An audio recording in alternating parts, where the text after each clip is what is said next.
Assalamualaikum guys. So, cerita pasaran IPO. Pasaran IPO tak samalah dengan pasaran terbuka.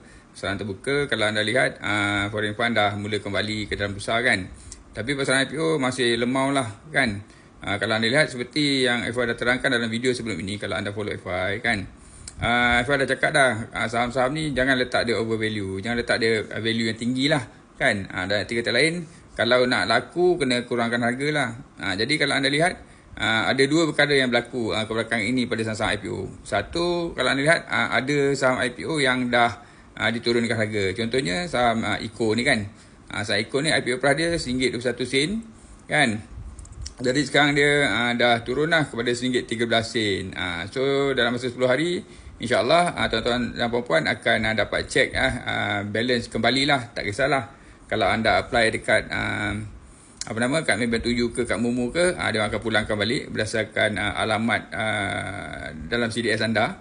Kan, akan dapat cek kan berapa balance yang dia akan pulangkan balik, beza antara 121 dengan 113 tu tadi. Dan kalau anda pelabur di MITI pun juga dia akan pulangkan balik kan. Dia turunkan harga sebanyak lebih 6% lah. Kenapa? Macam saya cakap tadi, bila permintaan dia rendah kan, jadi itulah benda yang harus dibuat oleh Bank Penasihat bagi menarik minat para pelabur untuk membeli saham-saham IPO ini.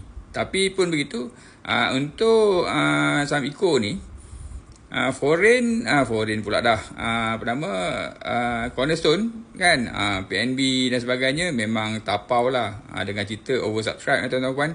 Dia ada 450 juta je, tapi yang nak apply dia ada lebih 1 bilion. Kenapa? Dan sukalah saham-saham Eco ni. Sebab saham Eco ni dekat belakang dia ada beramal kan. Kat belakang dia ada ada kredor kan, satu fund manager yang handle, yang mana dia orang ni pernah handle CITOS dengan DIY dulu, dan apa jadi saham-saham tu naik kan. Ni cerita dia.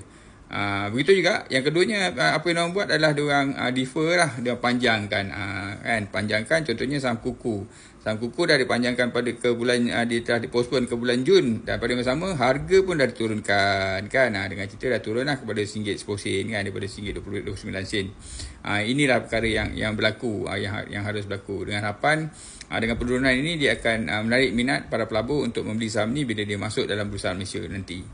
Jadi pasaran IPO belum cun lagi, tapi pasaran bursa Malaysia terbuka dah cantik kan. Kalau nak trade, nak invest dah tak ada masalah. Tapi pasaran IPO kita tunggu dan lihat sampai dia recover lah.